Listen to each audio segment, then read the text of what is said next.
All right. Hey guys, sorry I'm late. Just had some last minute housekeeping stuff to do. You know how that goes. Um Anyways, I hope everybody had a good weekend. Well, of course we're back to our normal routine of doing some niche newscasts. Got 6 news stories tonight. 4 comics related, 2 anime related, and then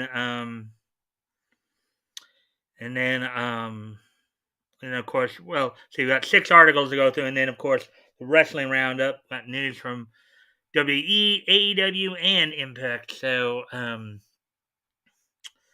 went a little took the extra day, as for those who may have been here yesterday. We kind of did a bit of a panel discussion and just hung out a bit with it being Memorial Day and stuff like that. But now we're back. Anyways, I hope everybody good had a good weekend. We'll wait a few minutes, give people a chance to come in here.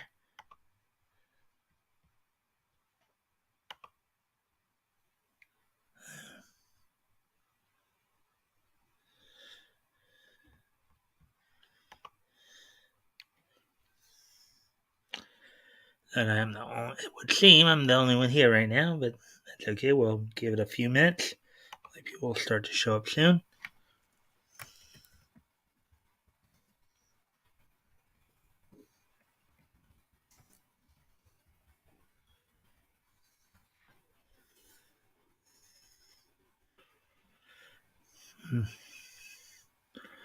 We're kinda groovy, and they know, they'll love you too.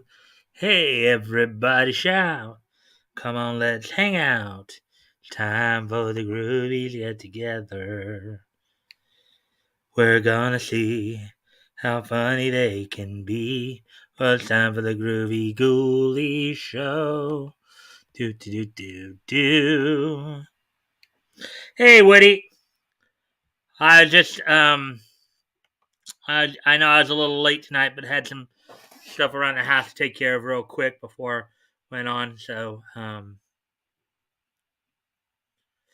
hopefully you had a good holiday yesterday. I think you did pop in you did check us out on open panel yesterday. Um, as always, of course, I do appreciate any and all likes and shares that you guys can help out with. Um, let me see. Of the 6 stories we got tonight, as I said, we got 4 comic related stories. Going to look at RJ's coverage of what we talked about before. 3 of the stories are coming from Critical Blast site, and then the other 3 articles are coming from Bounding into Comics. RJ had some commentary on it. We're going to go over here on the story I went over last week about that one writer, Gary Whitta, basically having Batman run away from a Antifa. Um,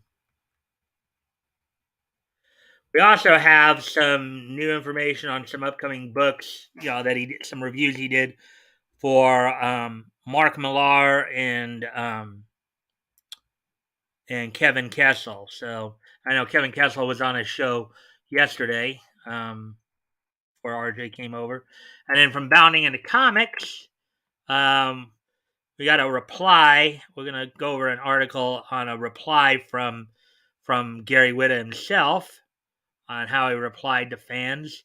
Also, there's some news on some stuff coming out from Bandai Namco as well, and the anime portion. Of course, as I said, got some wrestling roundups with some news from WWE, AEW, and of course, go over the results from Double or Nothing on Sunday. Talk about some upcoming stuff from both WWE and Impact Wrestling. Impact has Slammiversary coming up in a few weeks here, so.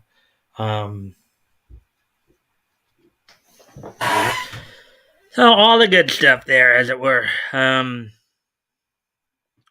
yeah, we're now past the 5-minute mark, and we got 2 people here watching. So I guess it would be a good time to get started then on the articles then. So let's get going here.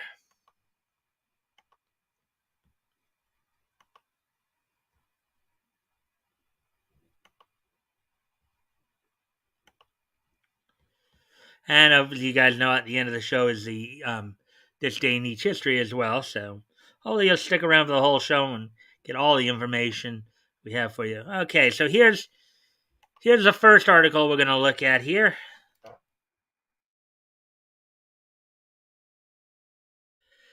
Have insurance? No Batman for you.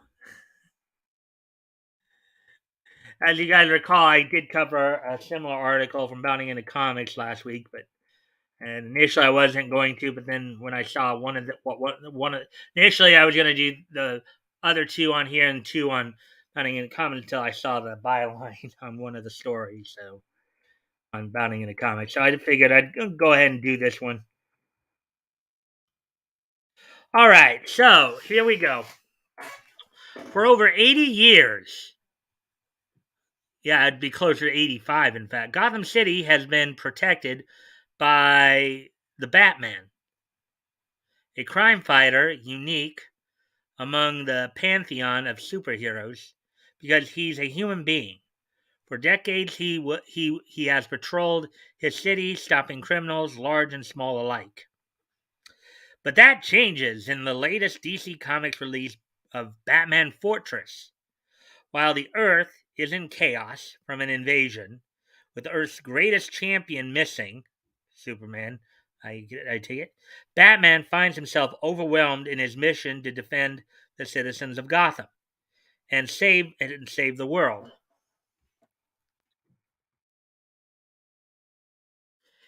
At issue is a single standout page of the superhero epic.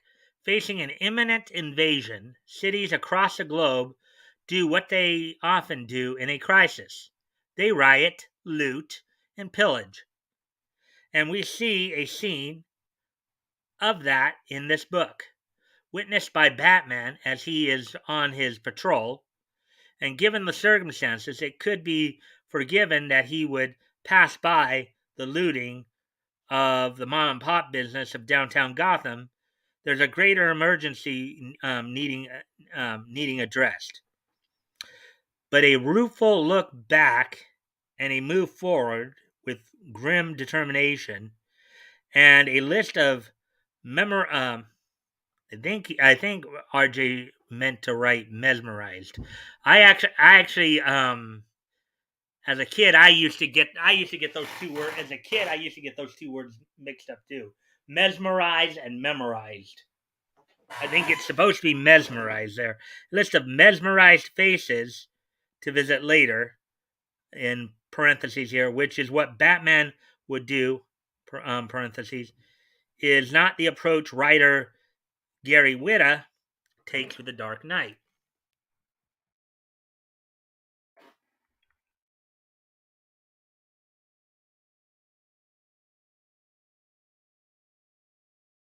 And here's the panel.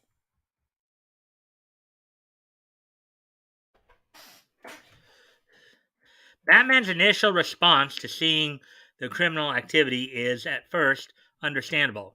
Quote, only so much I can do. I need to prioritize, hunt the big fish, protect the little fish, quote unquote. This as he's watching a mass smash and grab from local businesses, ostensibly the, quote, little fish he has vowed to protect. Instead, he rationalizes the situation further. Quote, these places all have insurance. Not my job to protect their profit margins. Yeah, that's the Batman we all know, right? Batman could have stopped it without much effort. All he would have had to do is throw one of his gas pellets into the crowd and just gas them all. They would have dispersed pretty quickly. But no, it looks like Gary Whitta is going to decide to try to push an agenda. If that's the case, then why stop any business robberies at all. You've certainly disrupted enough bank robberies in your day, Batman. Are they any less insured than your average franchise store?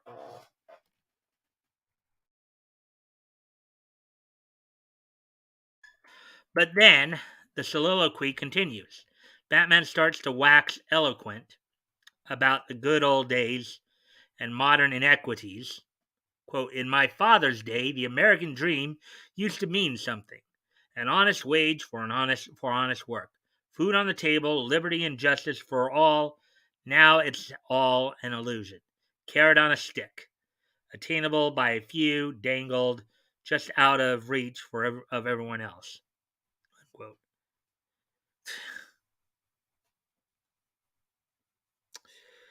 Yeah, you definitely know when SJW is writing this. Am I the only one thinking that Wayne Enterprises and its many subsidiaries is one of the largest employers in Gotham City? No, I think anybody who has any understanding of Batman's history knows that. Knows that in the post-crisis modern era time, yes, that's basically the point. What Gary Whitta did just basically just took a total. I said this last week too. He just took a total dump on Batman's legacy. Quote, a bigger TV, a faster car, shiny objects to keep the masses distracted.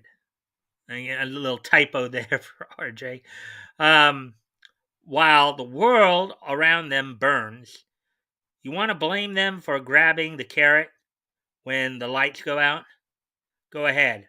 Don't look to me to stop them. That's not why I do this. Uh, Actually, it kind of is, but then what is this? Quote, this that you do, Batman. And why do you do it after all? And why does everything you say sound like you're reading it out of Rorschach's journal?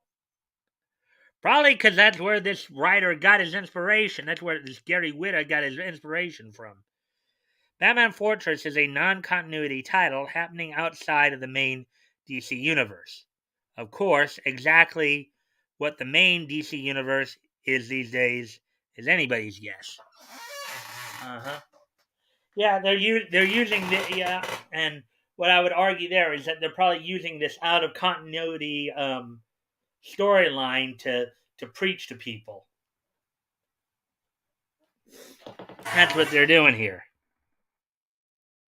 So, anyways, as I said, I did actually read a similar article last week, so that's why I don't need to go into as much comment because you guys heard my comment, and a lot of it would pretty much be the same. With the exception of a few, noting a few grammatical errors, grammatical spelling errors there. It's overall pretty much just the same. So, anyways, I guess I'm the only one still here. I did get so that's good.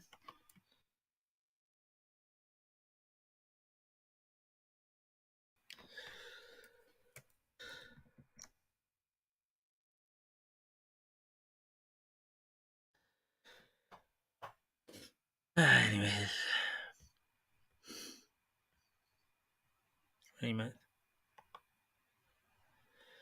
we're up to 3 people now. Hello, third person. I hope you're doing well. Hope all is well with you as we are getting ready here to. All right, so here's the second article here from Bounding into Comics. Millar gives Wizarding World a KA treatment with the Magic Order, Volume 2. Submitted by R.J. Carter, and the other one was submitted by R.J. Carter on the 26th as well. This one, I guess he posted these at 22:37, which would be 10:37 p.m. back on Thursday. So, all right, so here we go with this one.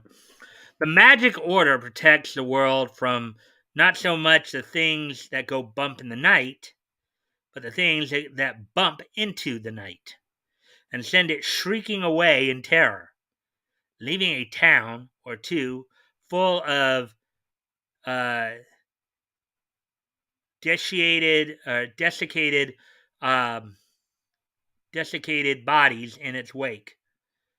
It's as though writer Mark Millar does to the wizarding world of Harry Potter what he did to the genre of superheroes, given it a KA reboot. Ever since Cordelia Moonstone became the head of the Order at the conclusion of the previous volume, things have been getting more hectic, possibly due to the way Cordelia rose to power.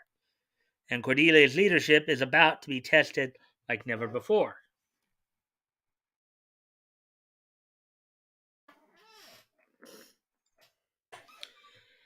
A disenfranchised sorcerer and his entire clan decide they've had enough of living in fear of the Order. Victor Korn works a menial and thankless job, but is in reality the leader of a powerful family, descendants of Soren Korn. His family redefines the term quote unquote chaotic, or in smaller quotes, chaotic evil.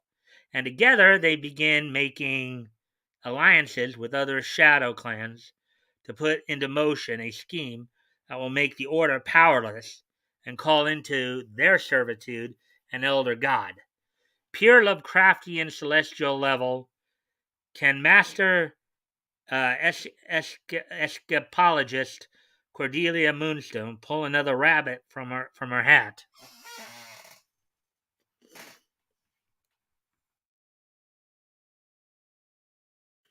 The Magic Order is filled with a wide array of colorful characters, each of whom contributes to the story in their own way.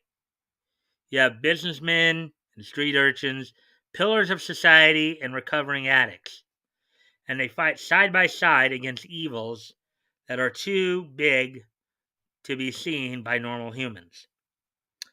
Stuart Imonen's artwork in this absolutely impeccable in most places, although it is absolutely impeccable in most places, although there are some scenes where I'm sure the panels are laid out in a wrong order. Parentheses. It could be a glitch in my PDF viewers, splitting splash pages, but I tried reading it both ways and I still got a little lost in one place. Regardless, The Magic Order Volume 2 is an adventure and an experience that you'll be glad you had when reaching the final act.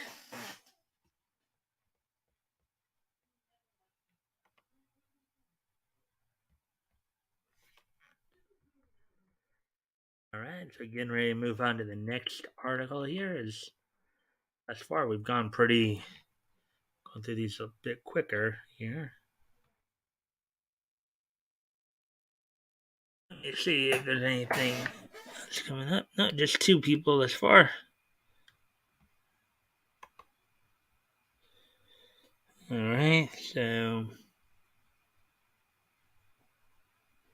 anyway, so we'll continue on then. Humor and adventure partner in Kessel and Han's impossible team up to be or not to be. That is the question. So it was submitted by RJ yesterday at 12:10 p.m., which of course was around noontime. Well, that's probably on my I don't know if noontime his time or my time, but bring the thunder.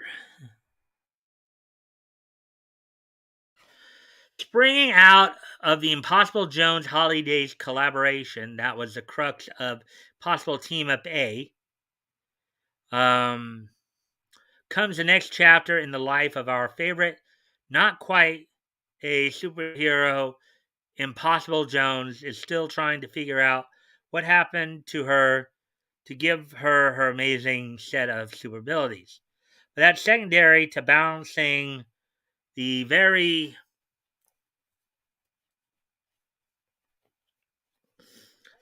tricky predicament of her life since she gained her powers, being mistaken for a superhero when she is actually a thief. Okay.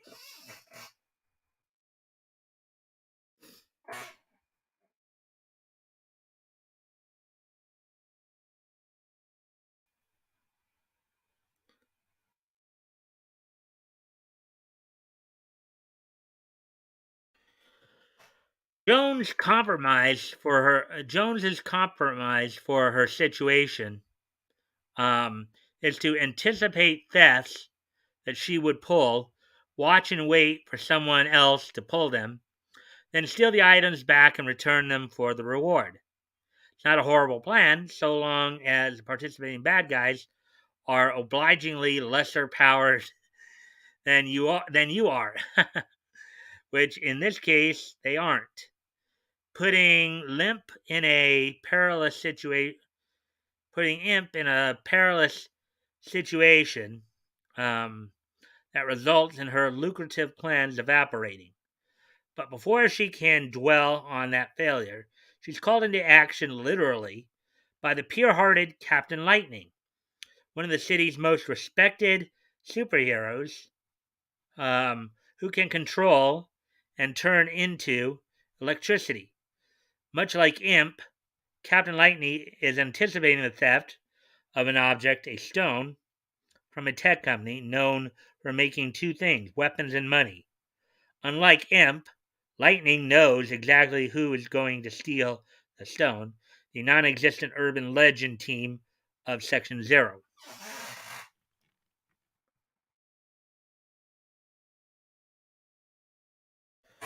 Yes, you read that right. Impossible Team Up 2B marks the return of the team Kessel created with Tom Grummett for Guerrilla Comics in 2000.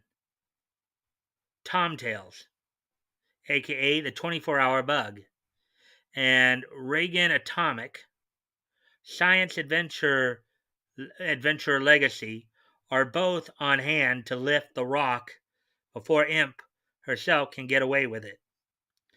But Imp has a few tricks up her sleeve we've never seen her pull off yet, which will surprise Section Zero, Captain Lightning, and, parentheses, most importantly, the readers.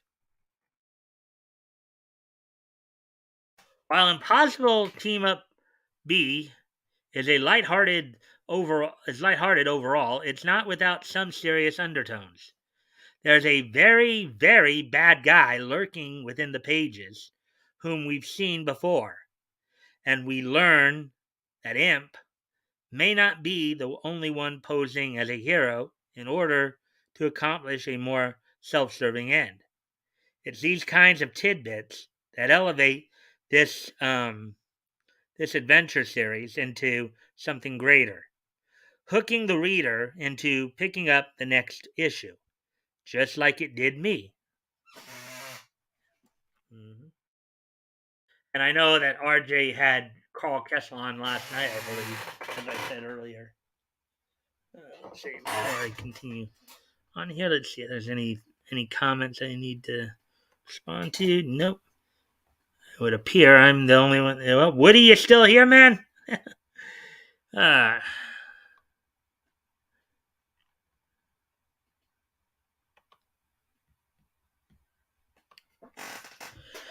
this issue also includes another backup tale of the questionable hero, Even Steven, presenting yet another possible secret origin for the hero, whose power is that he is always an even match for whatever foe he comes up against, so that the fight will always be fair. The character is a fun one to explore, and I almost hope we never get a definitive origin for the character, leaving him to be an urban legend among street heroes. In a city of justice, city of love, city of peace, every one of us. For we all know it, can't live without it. Gotham City, oh yeah. While the Kickstarter campaign that released this issue has closed, Kessel and Hahn have a new campaign up for the third issue, which includes the ability to get the previous issues as add-ons. But you'd better hurry. A few days more, and grabbing these issues will be all but impossible. Da da da da.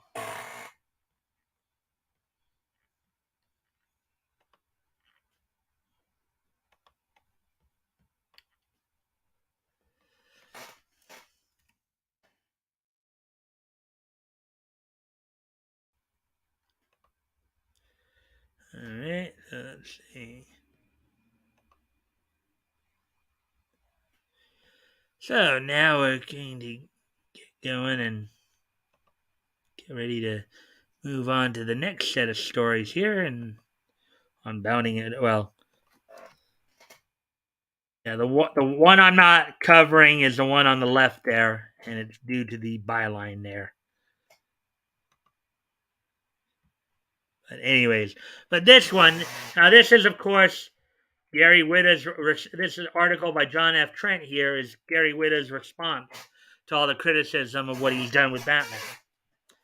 Batman Fortress writer Gary Whitta defends Batman fleeing from Antifa and Black Lives Matter style rioters. Article by John F. Trent, published May 27th, which was Saturday. So let's see what this is all about. So Batman Fortress writer Gary Whitta recently defended the first issue of his series where he depicts Batman fleeing from Antifa and Black Lives Matter style rioters. In the first issue, Batman is called on to protect Gotham City during a massive global blackout that has shut down the energy grid, wreaked havoc on communication networks, and freed the prisoners of Arkham Asylum. His first stop is a rooftop overlooking an electronics store being looted and the connecting buildings that appear to be apartment building going up in flames as rioters armed with blunt objects storm the streets.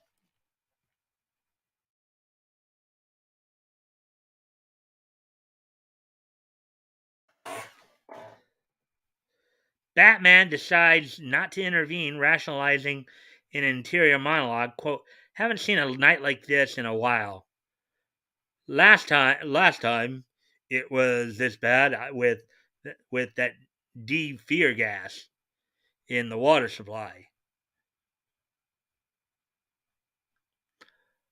Only so much I can do. Need to prioritize. Hunt the big fish, protect the little fish." Unquote. Quote, "These places all have insurance. Not my job to protect their profit margins. In my father's day, the American dream used to mean something. An honest wage for honest work, food on the table, liberty and justice for all. Now it's an illusion, a carrot on a stick, attainable by a few dangled just out of reach for everyone else." Unquote. Yeah, and I've already said what I said about all this. So I'm not repeating. There's no need to repeat myself here. Quote, "A bigger TV, a faster car, shiny objects to keep the masses distracted while the world burns. You want to blame them for grabbing the carrot when the lights go out? Go ahead. But don't look to me to stop them. That's not why I do this." Quote, end quote, he concludes.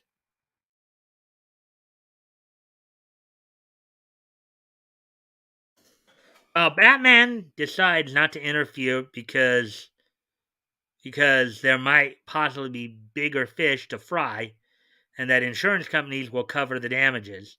he still leaves innocent citizens at risk, which is true because there's also that fire going on over in the building next to it. That probably has a lot of innocent people who are getting burned to death by these rioters.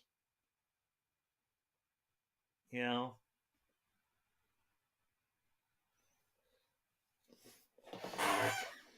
Not only that, his decision also shows that he's a hypocrite, as earlier in the issue, Bruce Wayne and Alfred defend Wayne Manor from a couple of thieves who believe the home to be empty and decided to do some looting of their own. Mm-hmm. Yeah, that's kind of that's the SJW logic, right? Where as long as it's not happening to me, it's okay. As long as my stuff's not getting taken away, as long as my stuff's not being looted or pillaged, as long as they're not beating me up and doing whatever else to me they can do to me, I'm okay. I'm just great. I don't care about those. I don't really care about those people. Just as long as I can sit here and pound my fist and virtue signal, because I'm an SJW and I'm just so super. Listen to me and do what I say, but ignore what I do and do what I say. Ah, the hypocrisy abounds, and everybody knows the hypocrisy abounds. Anyways, I'm gonna go off camera here for a quick moment. I'll be right back.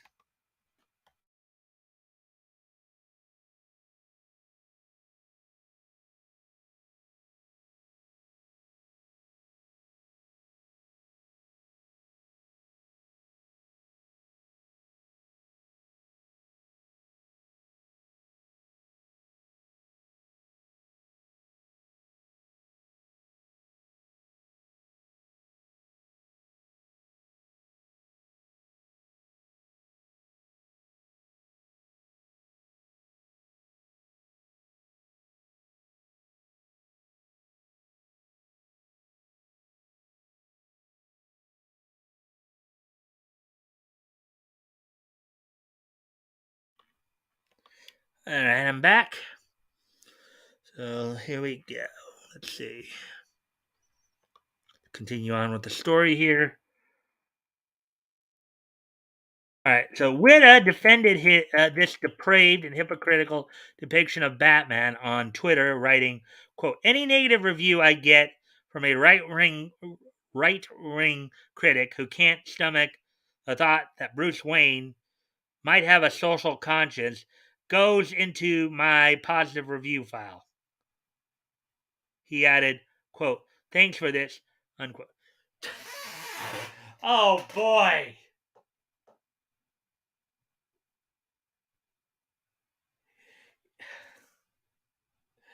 This guy's a freaking commie, and you know it.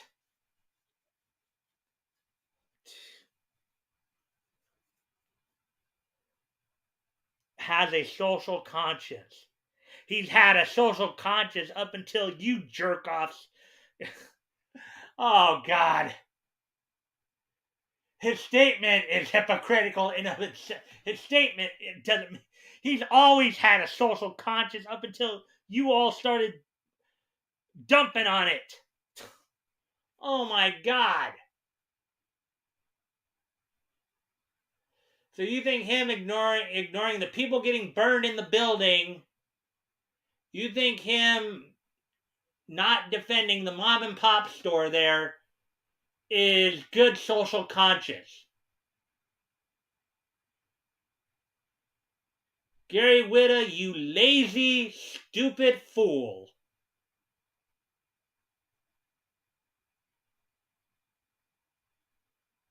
I will repeat, Gary Whitta, you are a lazy, stupid fool.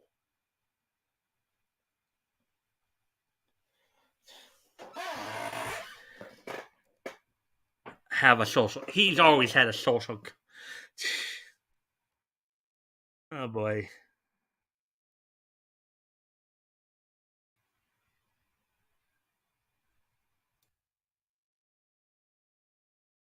Whitta would also add, quote, I honestly didn't expect it to be that controversial, but some readers and stars here, really didn't like the choice Batman made in Fortress #1 to pass up putting a beat down on people stealing big screen TVs and saving a busload of kidnapped school children instead, telling, unquote.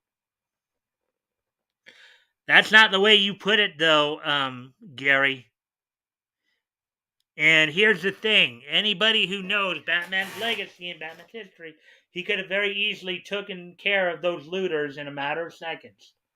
All he would have had to do is drop a couple of gas pellets into the crowd, and that would have dispersed them, and that would have stopped the looting. Okay?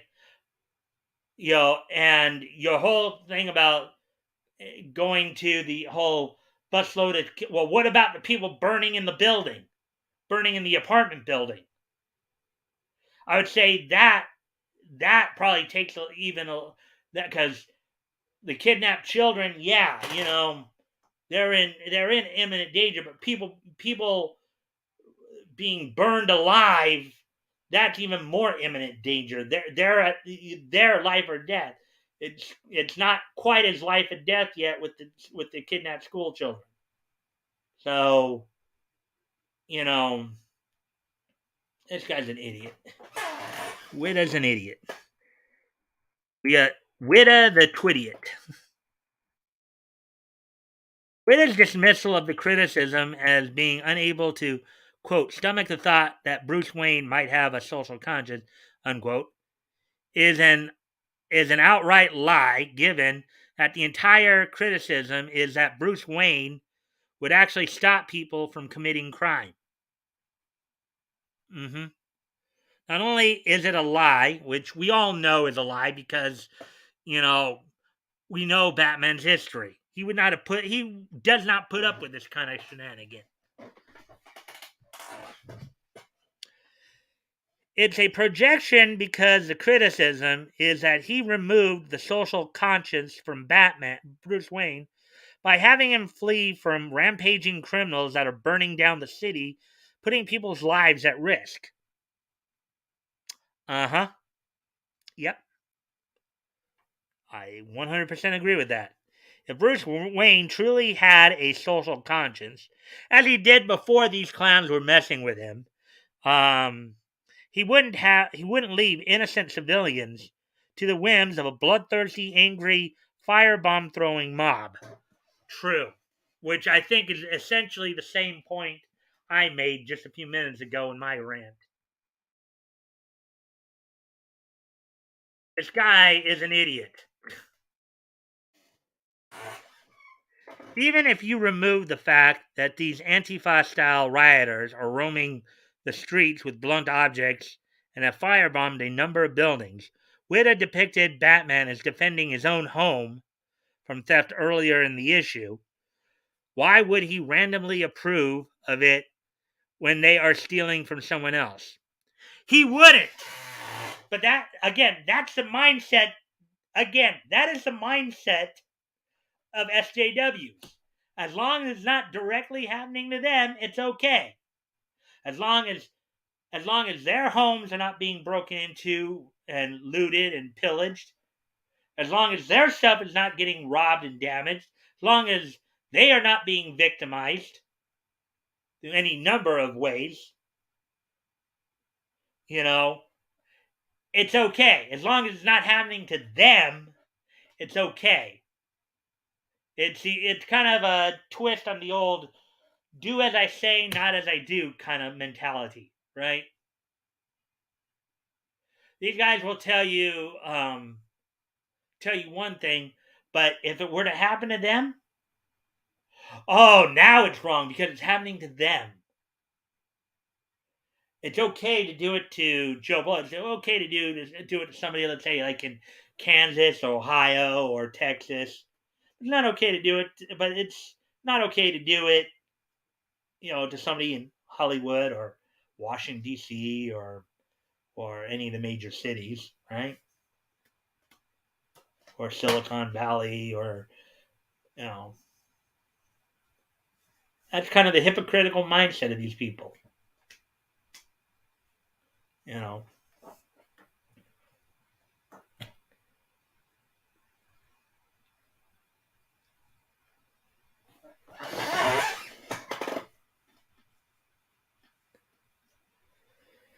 Okay, it makes absolutely no sense. He wouldn't be endorsing theft, looting, and rioting while at the same time defending his own home from theft.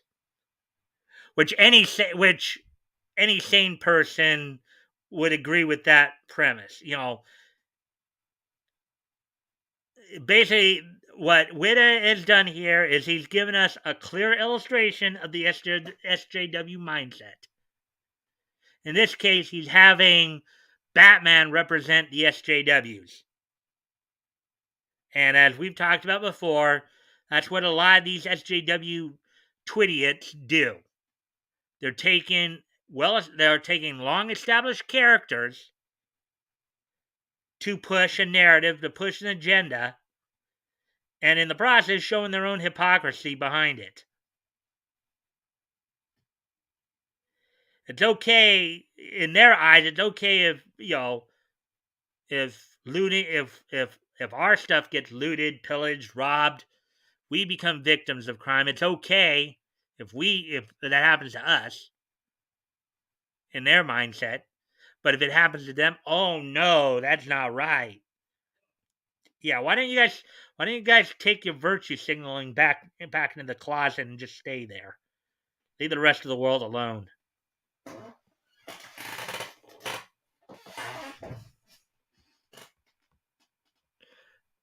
John's right here. And hey, RJ. Let's see. With a busload of school children at stake, why stand around and make a speech? Good point, RJ. That's another good point. But hey, RJ, let me ask you something here. Would you basically agree with me that what this guy is really doing is that he's showing everybody the SJW mindset? Would you, RJ, would you agree with me that the SJW mindset is as long as it's not happening to me as an SJW, then it's okay? If we just make the insurance companies keep paying for the stores over and over, can't we provide free stuff for all the people in perpetuality? Yeah, and then that's how you get communism right there. That's how you get a perpetually dependent society where nobody will even try because they don't feel they have to, because they can just ask the government to. But as is the case in anything, eventually you do run out of other people's money, and eventually if you don't take any personal responsibility, you eventually will find that there's nothing left or very little to sustain you.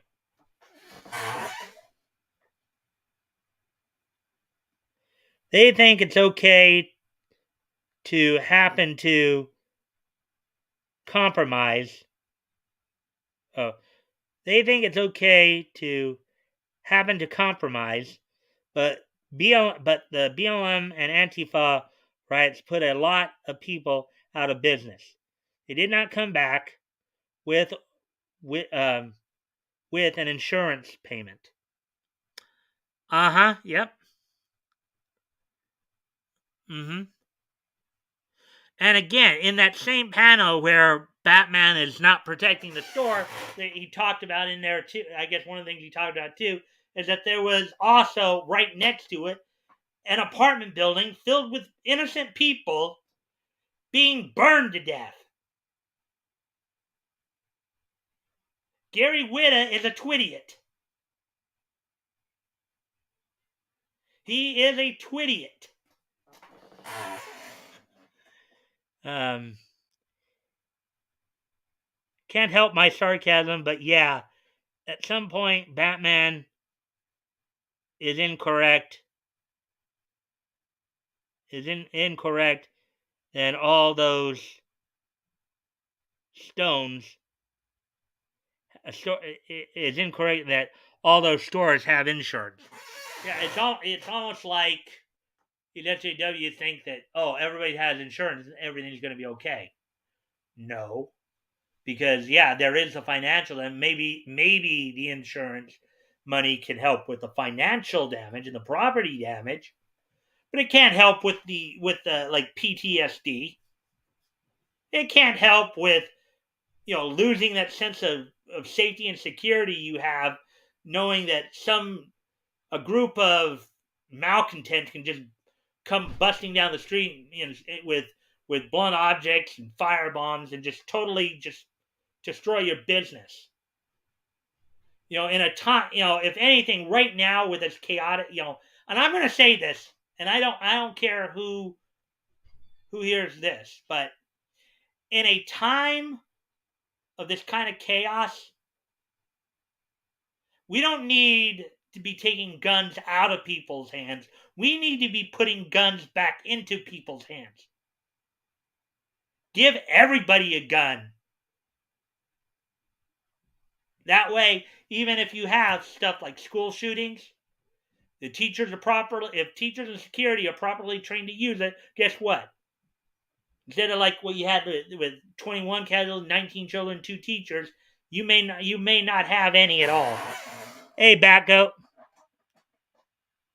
What's up, bro daddies? Yeah.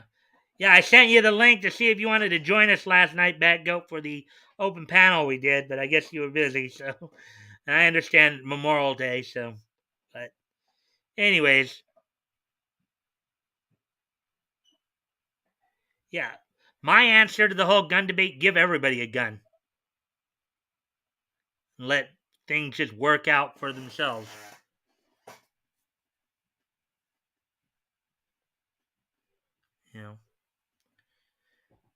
Maybe if, let's say, a bad guy with a gun comes to the understanding that he may very well get shot if he tries to go out and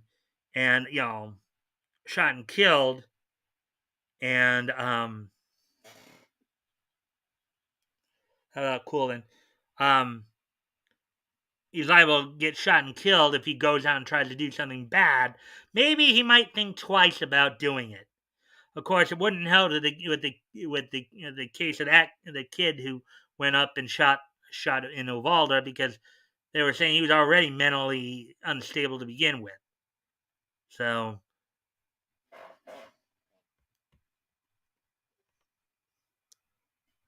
yeah. And I do thank you guys for the likes and shares. That does help with the algorithm.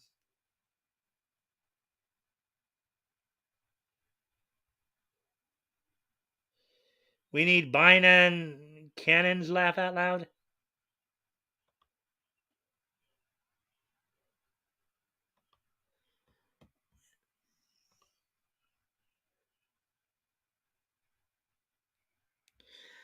Biden cannon, yeah, like that would really help. Biden cannons. What did they shoot back? Goat horse manure?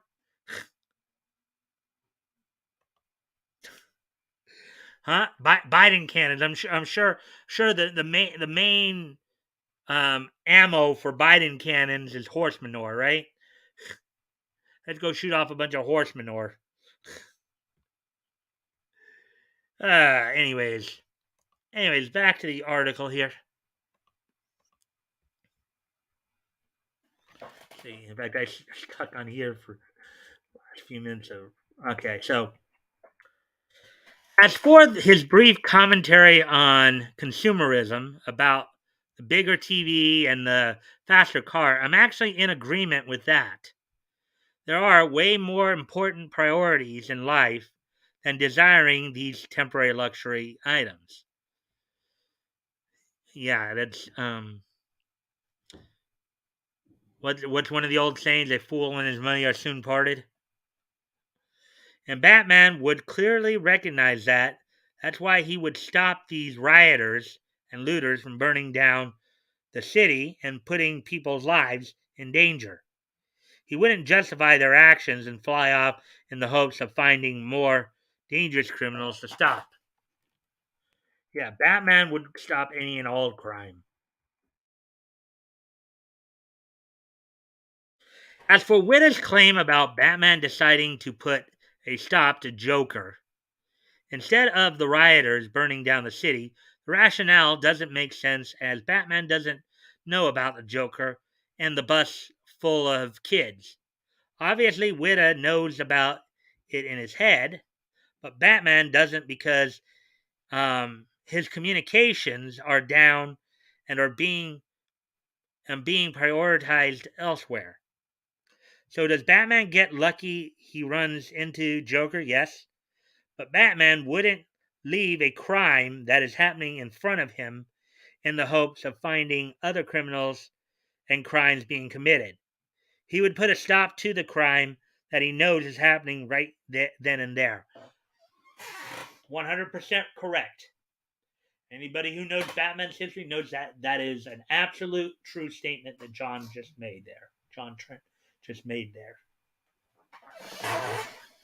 Ironically, this argument was already addressed in the initial criticism that Witta seemingly responded to, but didn't actually read. Imagine that. Yeah. What do you make of Gary Witta's defense of Batman not only allowing looters and rioters to rampage through Gotham City, but endorsing it and declaring it's not why he fights crime? Witty is a twittiot. That pure and simple. Gary Witta is a twittiot. So that's what I think. Anyways, now on to some anime news.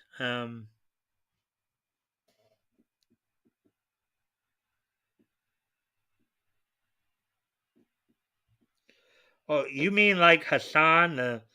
Exactly, laugh out loud. You mean like Hassan, the millionaire socialist? Yeah. Hmm.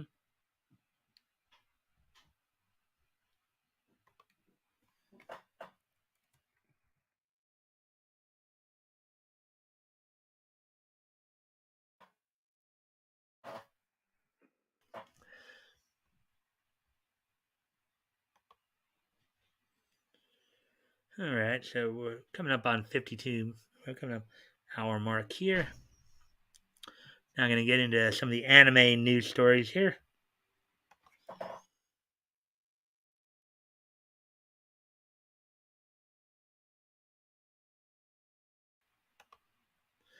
All right, so here's the first one, and both these stories are from Bandai Namco. So, new JoJo's Bizarre Adventure All Star Battle R trailer confirms release date, reveals new characters and pre order bonuses. Article by Nerdigans Inc., published May 28, 2022, which was Sunday. It's in the anime, manga, and video game section.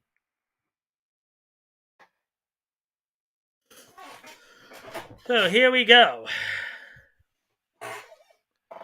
Bandai Namco Entertainment have revealed a bevy of new information regarding JoJo's Bizarre Adventure All-Star Battle R, including an official release date, confirmation of 4 new characters to the game, and the game's 3 pre-order offerings.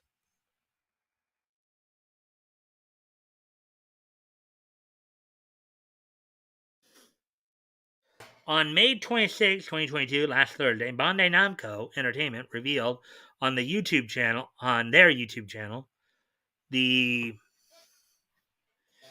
JoJo's Bizarre Adventure All-Star Battle R release date and 4 new characters for the game. In addition, 3 pre-order editions were revealed on the Bandai Namco Entertainment's website.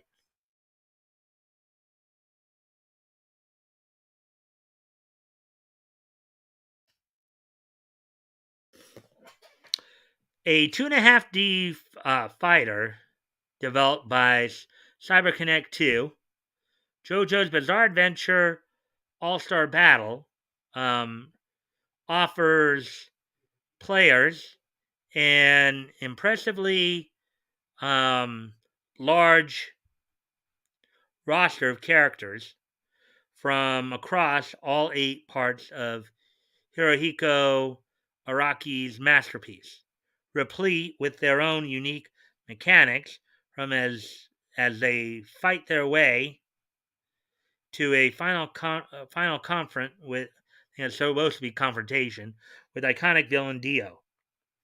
A remaster of the game's original 2013 PlayStation 3 release, JoJo's Bizarre Adventure All-Star Battle R, has been overhauled from the original JoJo battle system with adjustments to the fighting tempo and the addition to hit stops and jump dashes.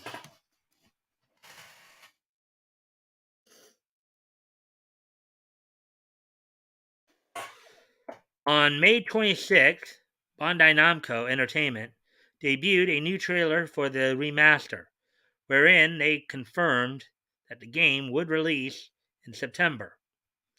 On the first via stream for PC players, and on the second for the PlayStation 5, PlayStation 4, Xbox Series XS, Xbox One, Nintendo Switch, and Nintendo Switch consoles. And look at the trailer right there.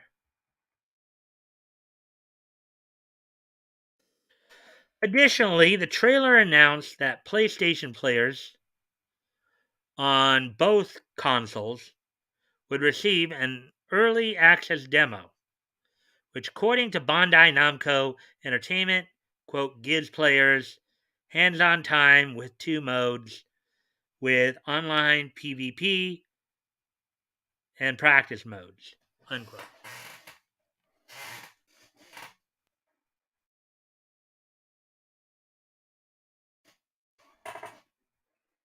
Bandai Namco Entertainment also revealed the identity of 4 new characters would be joining the game's original roster of 32 playable fighters. Roundabout. These new combatants include the Joestar's ever faithful ally Robert E.O. Speedwagon. REO Speedwagon. For those of you who have some knowledge of 80s music, you might remember a band back in the 80s called REO Speedwagon. Let's see. From Part 1, Phantom Blood. The Magnetic Mistress, Mariah, from Part 3, Stardust Chronicles. Long time JoJo's Bizarre Adventure fighting game mainstay and winged stand user Pet Shop.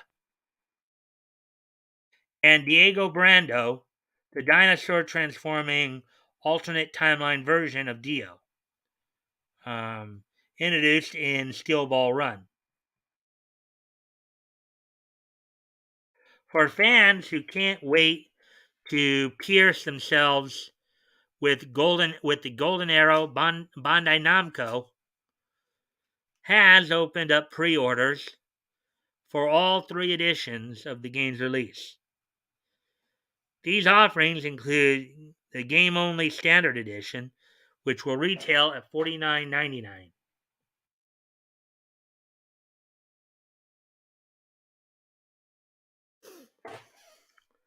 The $69.99 Digital Deluxe Edition, which provides a digital version of the game as well as the animation special event color set for Jonathan and Joseph Joestar, Jotaro Kujo, Josuke Higashikata, and Giorno Giovanna. Try saying all those names, 10 times or 3 times fast. Players who purchase this edition will also receive the Season Pass, which grants full and early access to the aforementioned newcomers, as well as a smaller quote first appearance costume for Rohan Kishibe and Mohammed Avdal's father costume.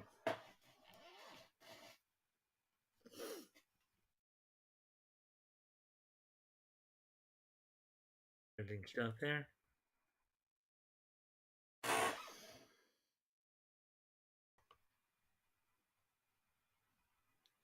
Let me.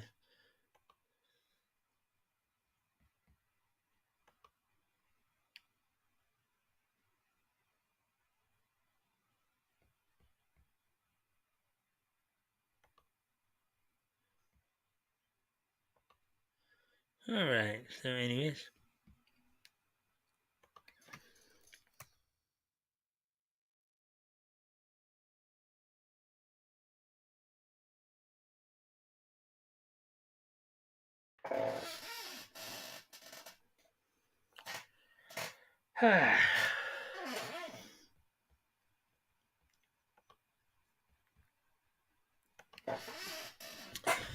And finally, the collector's bundle, which will run players $99, so just shy of $100 for the collector's bundle. In exchange for the game, the animation special event color set, and a 10-inch statue of Joylene Cujo in her Grandita series special color. As of writing, it's unclear, especially in the age of collectors' editions, regularly failing to include the actual game, if the collector's bundle will include the season pass. Further, all pre-orders of the game will come with a bonus Green Dolphin Street State Prison jacket costume for Jolene Cujo.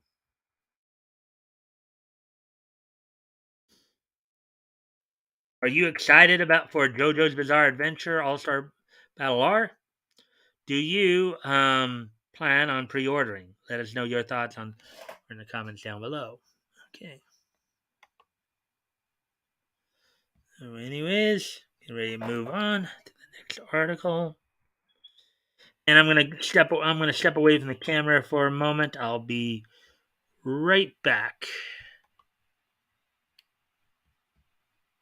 Actually, since should probably also just try to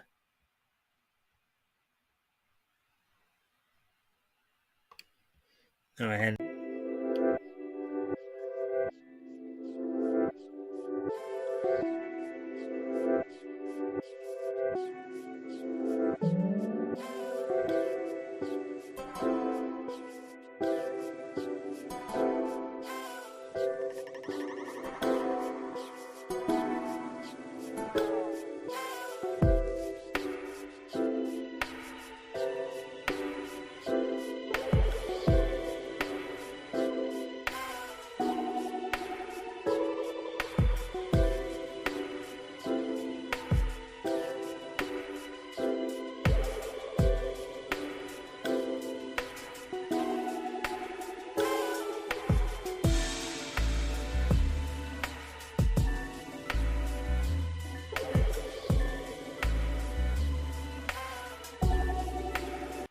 All right, I'm back. We get ready to move on to this last article we're going to read.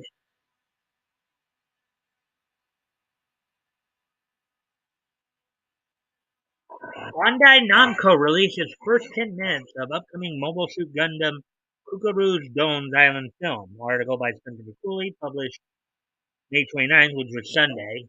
So here we go.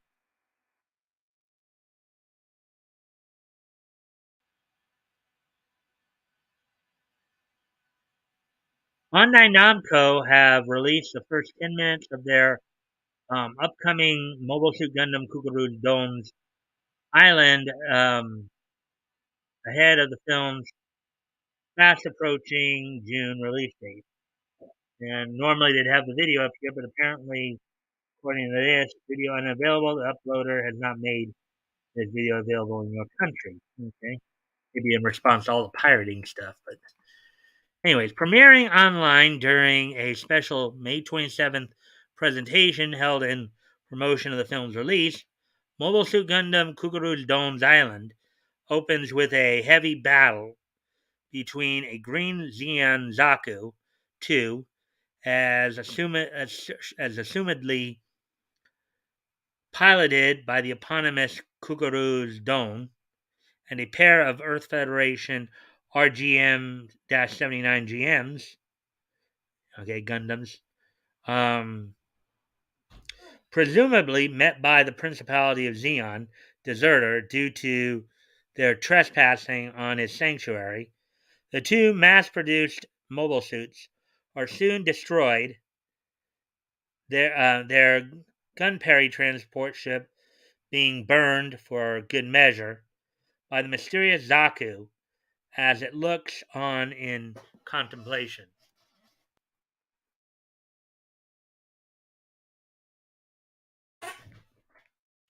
There's a picture of Bright Noah right there. From there, the film's transitions to introducing a number of familiar faces among the Earth Federation forces.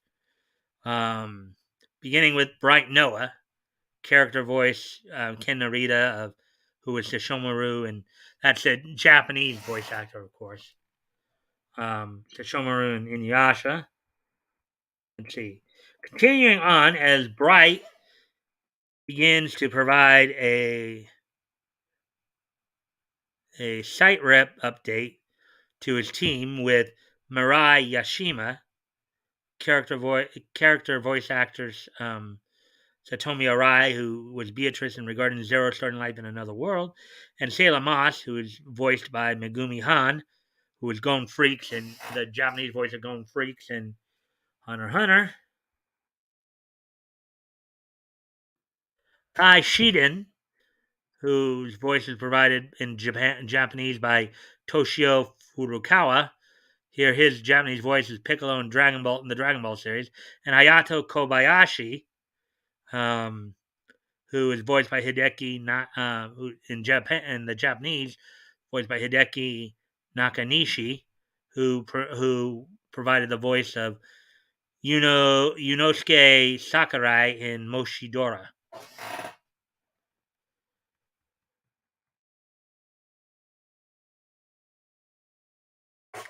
And finally, Fra Bo, whose voices in Japan was provided by Misato Fukuen, who also portrayed the voice of Himiko Toga in My Hero Academia. And legendary mobile suit Gundam protagonist himself, Amuro Ray, whose voice was provided by Toru Furuya in Japan, the character's longtime franchise voice actor.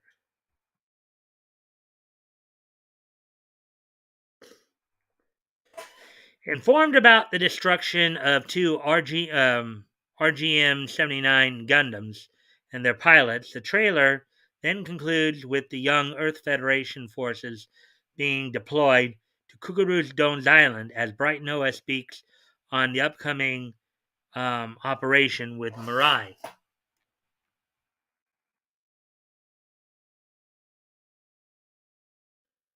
Set to be directed by Yoshikazu Yasuhiko, the mangaka behind the Mobile Suit Gundam The Origin manga and its relevant spin-off, Mobile Suit Gundam The Origin MSD Kukuru's Dones Island.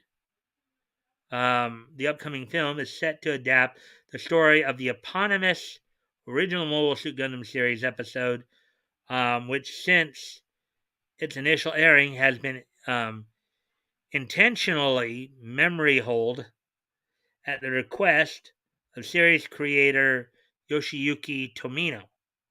Quote, I asked that it be skipped, unquote, Tomino explained during the Q&A held during the 2002 May Expo New York. Quote, there's a reason, but since the staff is still alive, I can't talk about it, unquote.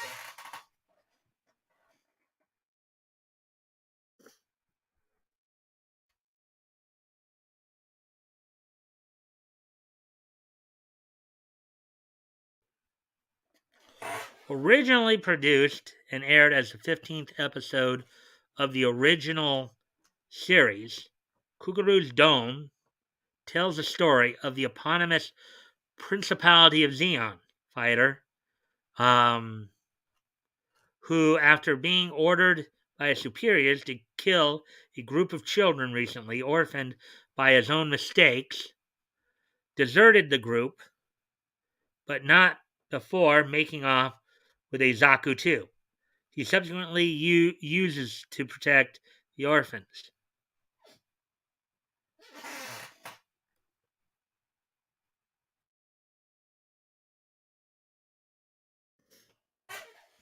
By pure accident, Amuro eventually stumbles upon Doan and the kids hiding out on an island, only to be met with understandable suspicion and request to surrender from the former soldier.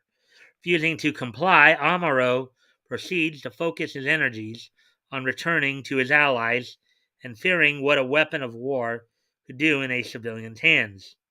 Destroying Don Zaku, that is, until their location is discovered by a principality of Zeon Lugan, who drops a Zaku of his own to take out the two men.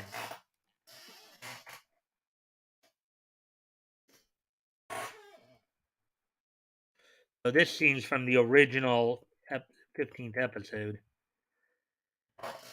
As a result, the two men are forced into combat, with Amuro eventually taking down the Zeon flagship and Doan, in an act of atonement, destroying the enemy Zaku.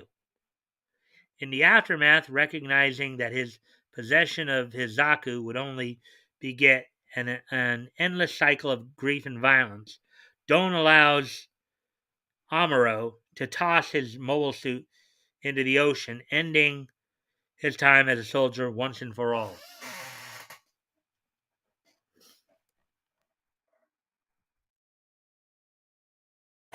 Mobile Suit Gundam, Kugaru's Doan's Island, is set to hit Japanese theaters on June 3rd, which is this Friday.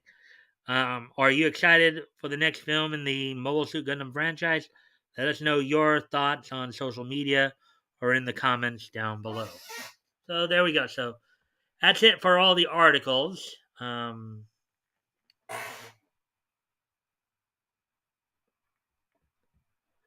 That's it for all the articles tonight. Oh, is anybody else here, or am I still the only one here?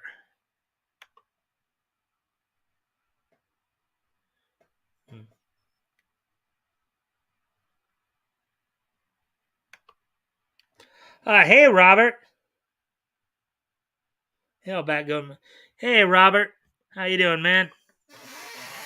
Yeah, I just got through all the articles, so I'm actually going to be moving on to wrestling news now.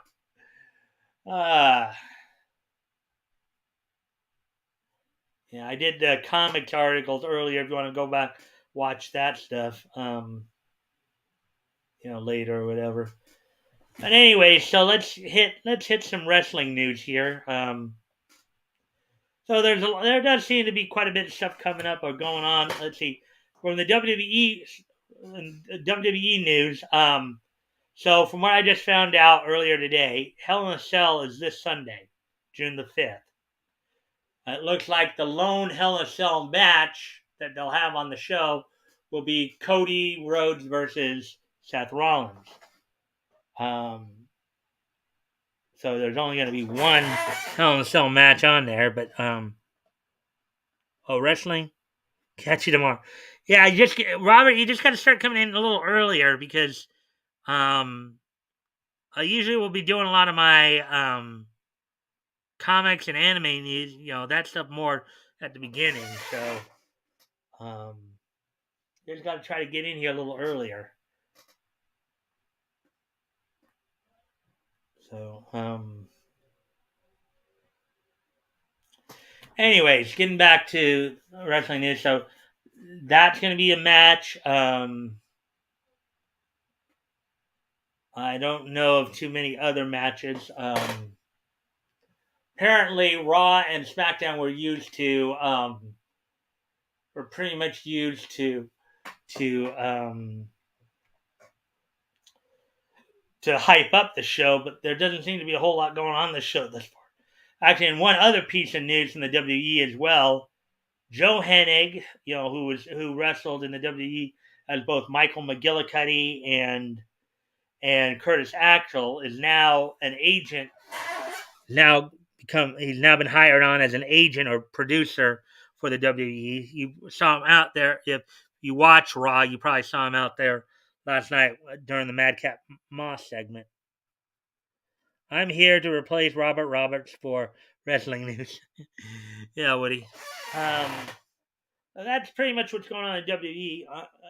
In AEW, of course, Double or Nothing happened the other night, and let's see, among many of the matches, CM Punk became the new AEW World Champion. Let's see, Luchasaurus retained the AEW Tag Team Championships in a three-way match over Team Taz members Powerhouse Hobbs and Absolute Ricky Starks, and also Limitless Keith Lee and Swerve Strickland. Thunder Rosa retained the women's title. Jade Cargill retained the TBS title with of course, with a number of new introductions that segment, including a new manager going by his real name of Stokely Hathaway, who is formerly known as Malcolm Bivens in the WWE, and also making her debut as Athena. Ember Moon made her debut, now going by the name Athena. Let's see. And in the finals of the Owen Hart tournament, the women's winner ended up being Britt Baker. The men's winner ended up being Adam Cole. From what I understand, they're also a dating couple. A lot of commentators have said that they believe that, because particularly in the case with Britt Baker winning which I think a lot of fans might be more disappointed in that. I mean, you can understand with Cole if they're trying to push him as a main eventer. Okay, give him a win over Joe to make that push. But Britt Baker is already a well-established women's star. So why not have Toni Storm beat her in the semifinal round, elevating Toni Storm, and then also by extension, elevating Toni Storm and Ruby Soho. This seems like a power play that is really going to screw over, particularly with Britt Baker there. That kind of power play is just going to screw over Ruby and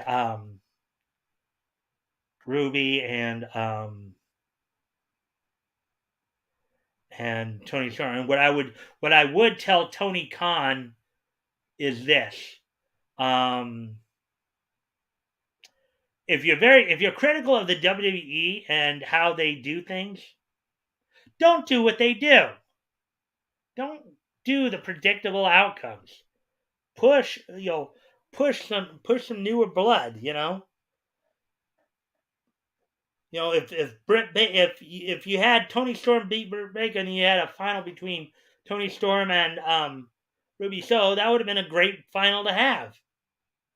It would have been a great match. And we do know that Ruby and Britt, that was the highlight. A lot of people consider that the highlight match. They really put on a show for everybody.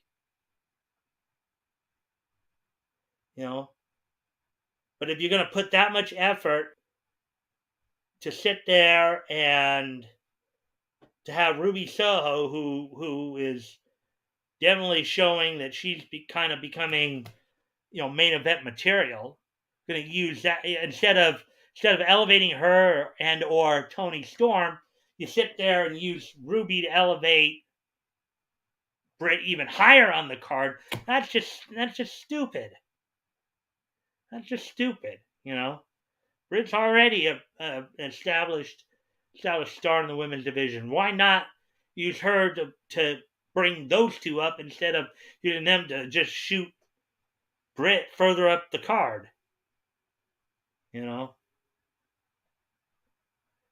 But let's see. Some of the other matches included Hardy Boys did defeat Matt and Jeff did defeat the Young Bucks, Matt and Nick Jackson, but it may have been quite costly for Jeff as he was pulled off of Dynamite this week. So for those in the LA area, if Jeff's been pulled out of that 10-man tag match where he was going to be teaming with with the Lucha Express and Christian to take on the Undisputed Elite and the Young Bucks. Some people are concerned that maybe some of Jeff's demons have come back to haunt him, but more indications seem to be it's particularly from his match with Darby Allin when they, the idea of, and in wrestling terms, yes, in wrestling terms, Jeff and Matt Hardy are old men in the world of professional wrestling. They're in their mid 40s here, and Jeff is still trying to do the same daredevil stuff he did when he was in his 20s. At a point in his life, if he's not careful, and that's what a lot of people are concerned with. A lot of people are concerned that if he keeps going the way he's going, he's going to probably end up like the Dynamite Kid, Tom Billington. Probably end up in a wheelchair for the remainder of his life if he's not careful. He's still doing a lot of high risk, bumps at 44. His body's gonna be. I mean, it's more than like what Terry Funk was doing when he was still executing moonsault in his 50s. Jeff Hardy is still taking a lot of these very dangerous bumps.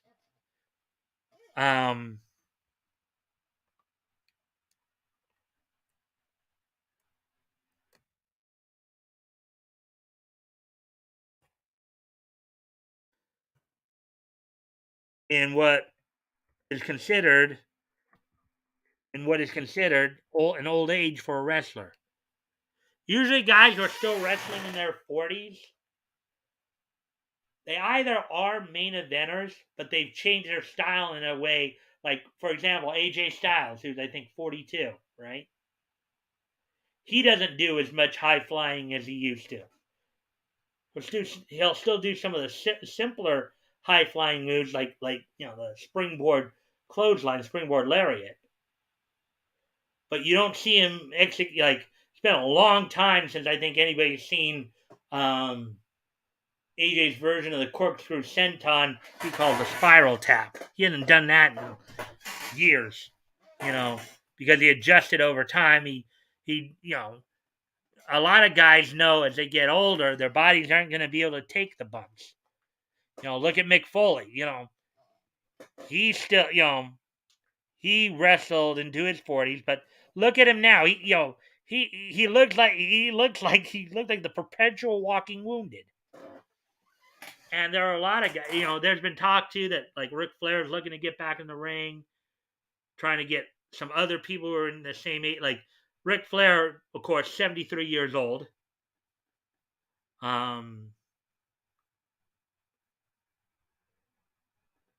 Hogan, 67.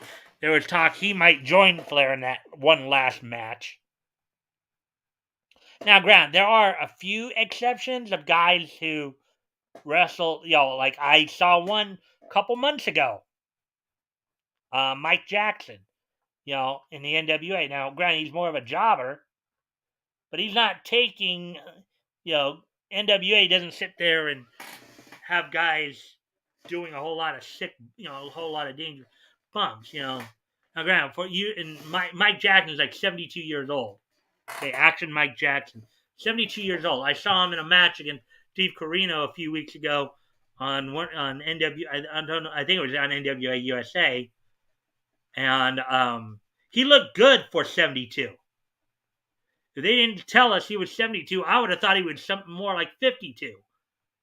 But even if he was only 52, he looked great. He looked very good. But a lot of these main eventers like Flair and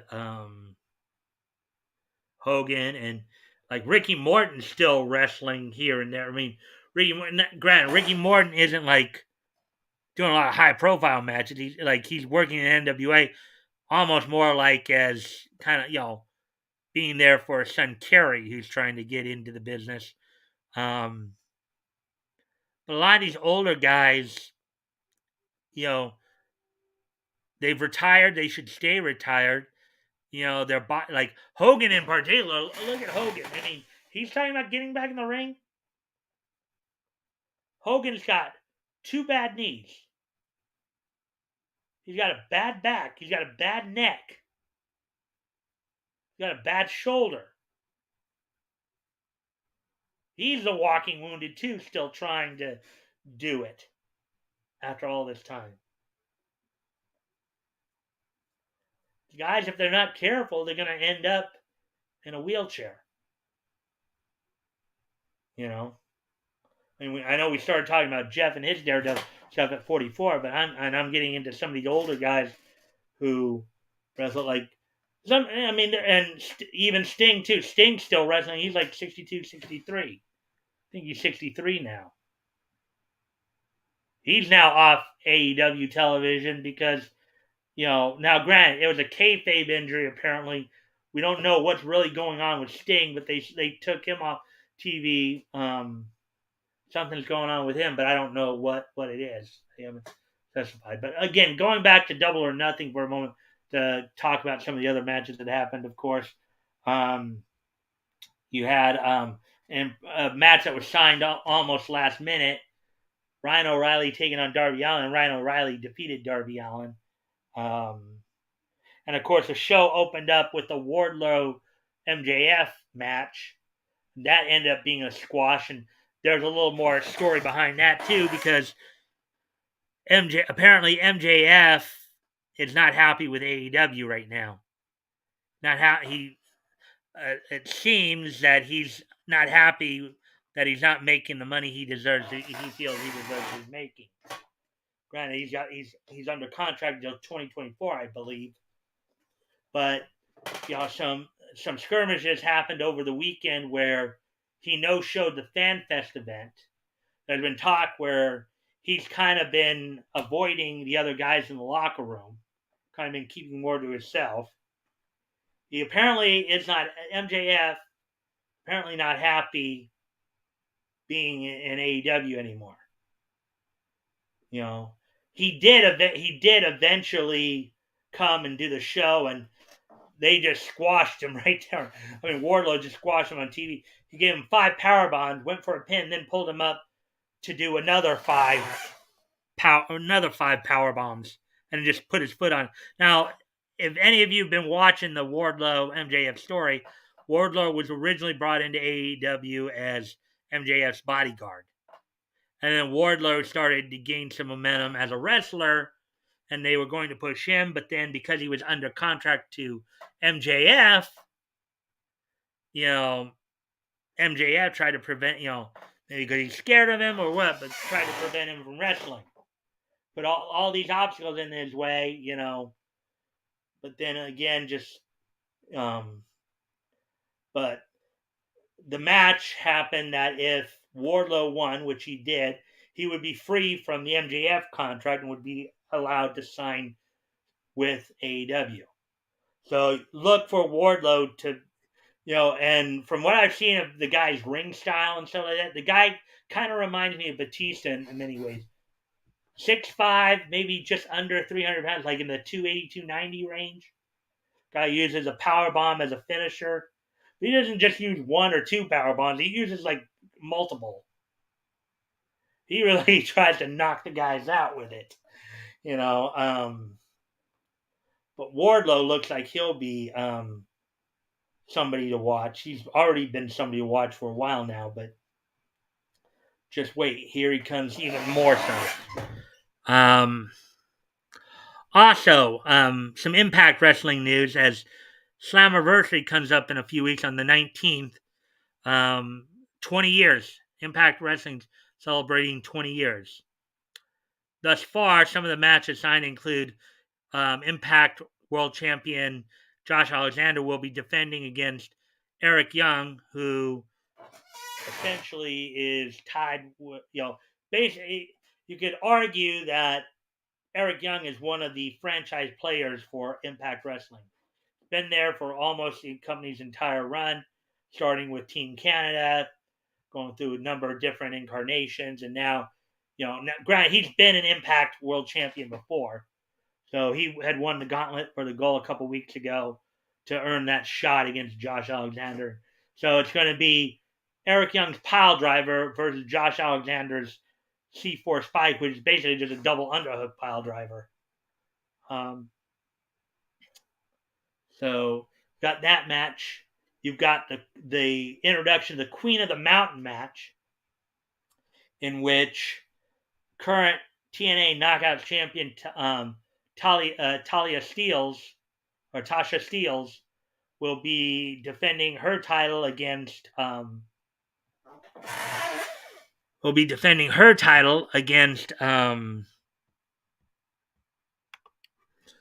against 5 other women, which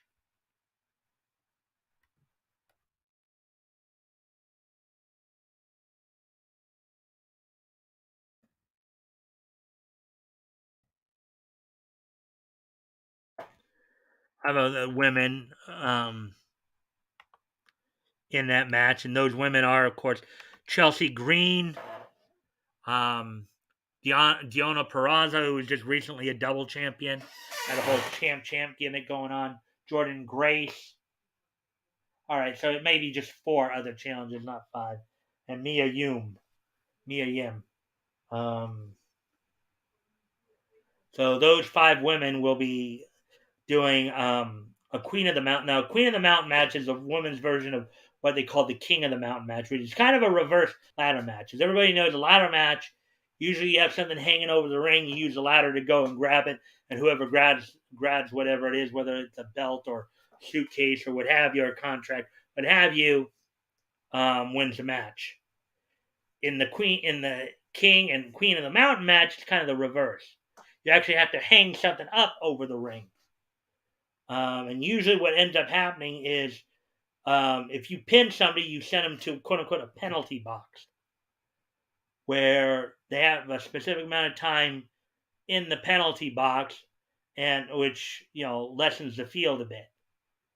Which, the more people you can put in penalty boxes, the stronger the chance you'll have enough time to get up, get whatever you have to hang up, whether it's a championship belt or a suitcase, what have you, get up the ladder, hang it up, and win the match. So that match is going on. You have an Ultimate X match for the X Division title. 4 of the 6 competitors have already been established. As this past Thursday, Trey Miguel punched his ticket into the actually, no, I think it was Alex Shelley who actually I'm gonna have to double check that. Hold on a sec. Gonna have to double check that because now I'm a little bit confused here. So let me see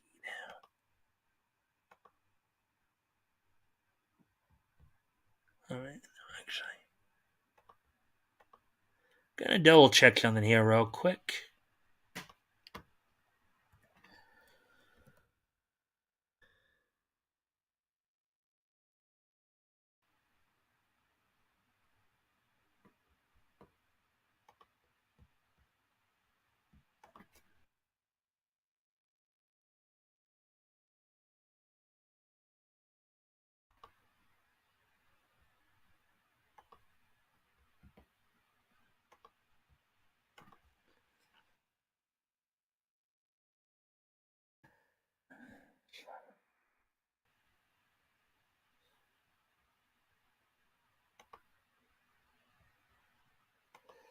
All right, so let me see now. From the Tennessee Fairground, we already talked about that. Oh, Trey Miguel was actually the one who Trey Miguel defeated Alex Shelley past Thursday to get in. So those participating in the Ultimate X match thus far for the X Division title are the champion Ace Austin, Kenny King of Honor No More, Speedball Mike Bailey and Trey Miguel, and two more competitors will be determined in the coming weeks. And then the Impact World Tag Team Championship will be defended as the Briscoe brothers, who had beaten Violent by Design a couple weeks ago. And Violent by Design had their rematch last week. They will defend the titles against the Good Brothers, Doc Gallows and Carl Anderson. So, Doc Gallows, some of you may remember as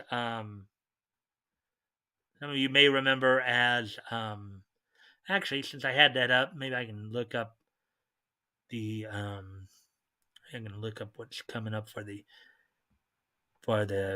Hell in a Cell match too. No, not that.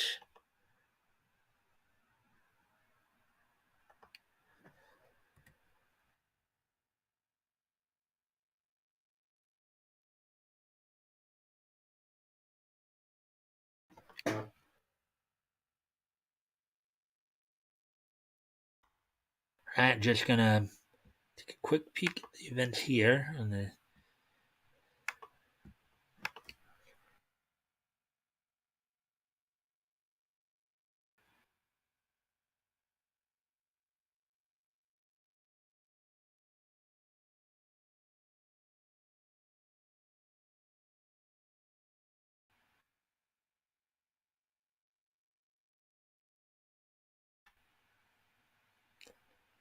All right, let me see.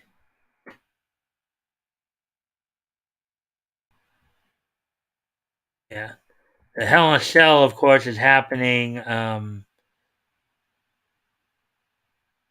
Is happening this coming Sunday. Let me just see the card real quick. Going back to WWE news for a moment. Coming to us from Allstate Arena in Rosemont, Illinois. So let's see. We do have the Raw Women's, as I told you earlier, the Hell in a Cell between Seth Rollins and Cody Rhodes. Having a triple threat match for the WWE Raw Women's title. Bianca Belair defending against Becky Lynch and Asuka. In a mixed six-man tag team match, you have AJ Styles, Finn Balor, and Liv Morgan taking on the faction known as Judgment Day of Damian Priest, Edge, and Rhea Ripley. For the WWE United States title, Theory defends against Mustafa Ali. In a handicap match, you have MVP and Omos taking on Bobby Lashley, and then Kevin Owens is taking on Ezekiel. So, so that's all that's going on right now for that. Let's see now. Yeah, and I told you about the Impact stuff going on in Impact. So, so with that, then that's all the news I got for you guys tonight. I thank y'all for being here. Oh, before we go, of course, I'm gonna go off camera for a quick sec here because things are getting pretty dim in here now. So I'll be right back.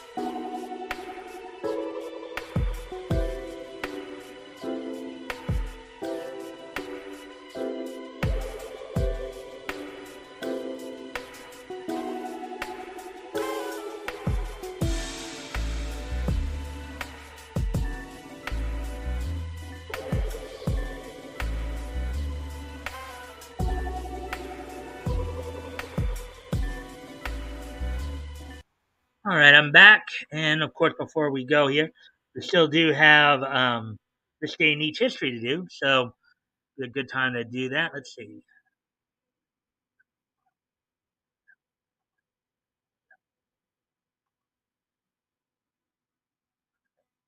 All right. So without any further ado, today is the last day of May. So tomorrow we'll be into June. We'll be into the summer months pretty soon here. So today being Tuesday, May 31st, 2022. Let's take a look back at this day in each history.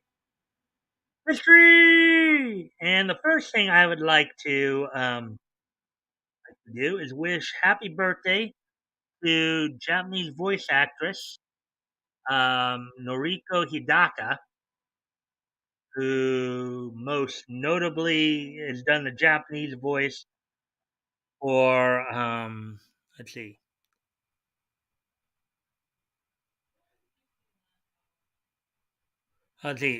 so among some of the voices she has done include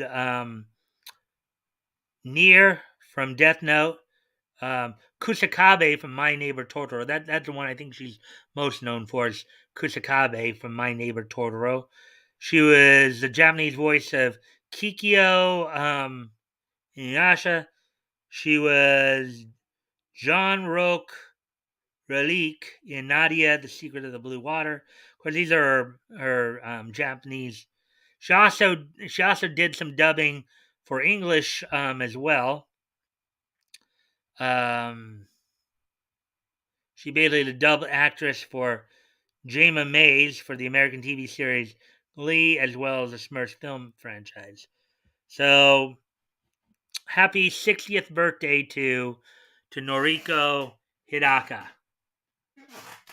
She turned 60 today, so happy 60th birthday to her. Also,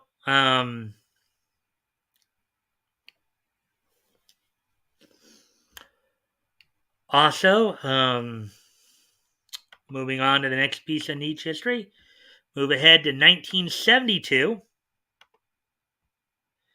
As on this date in 1972,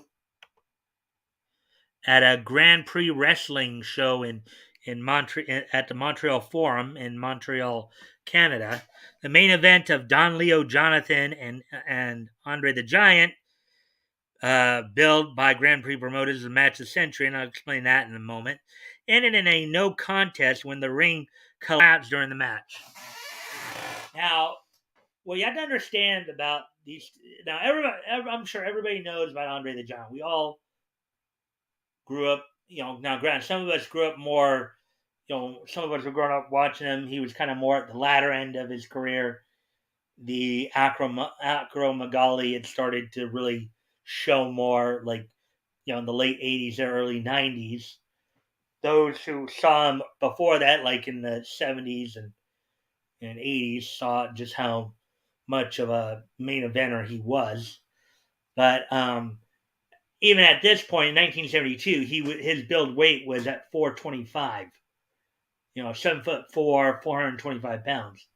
Now, I know a lot of you may not know who Don Leo Jonathan is. He was a Canadian. He was a Canadian-born Mormon wrestler. Well, actually, no, he was born here in the States, but he's a Mormon. He's a Mormon wrestler. He was often called the Mormon Giant. He stood 6'6", weighing anywhere between 285 and 340 pounds. So think about that. Even if Don Leo at this point was the 340 pound, the higher end, 340 and 420, that's 760 pounds right there. That's close to half a ton. No, that's close to, yeah, it's like half a ton would be 1,000 pounds. So you're getting close. You're getting close there to half a ton there of weight. I'm sure I'm sure it looked a lot. If the ring just totally collapsed, it looked much like what we saw 2003 when Brock Lesnar and Paul White broke a SmackDown ring. But you had these two very big men in the main event, and the ring collapsed on them, and the match had to be declared a no contest because of it. So that on this date, 50 years ago today, the main event of the Grand Prix show was declared a no contest when the ring collapsed. The two involved were Don Leo Jonathan and Andre the Giant. So there we go with that one.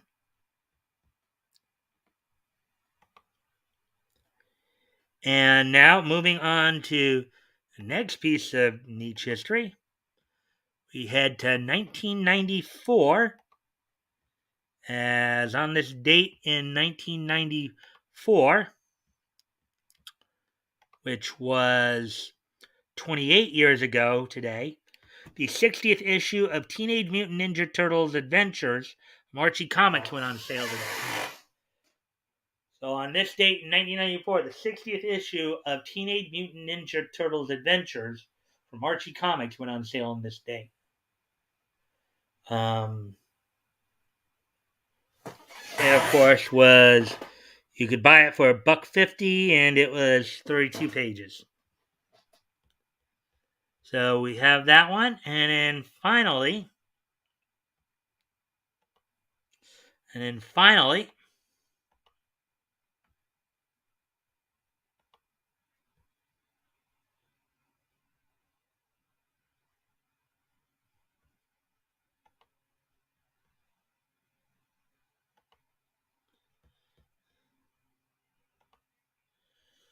finally, on this date 5 years ago today, the Disney animated series, which is classified as American animated sketch comedy, the animated sketch comedy Right Now Kapow, concluded its run on Disney XD.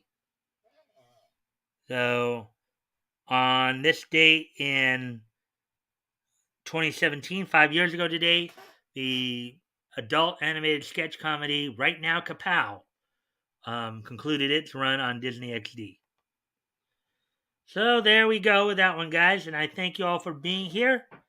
I do appreciate all liked and shared. I hope you guys enjoyed the content. Don't forget, this Friday we will be doing our historical comic retrospect. RJ Carter from Critical Blast will be joining me to fill in for Batgoat.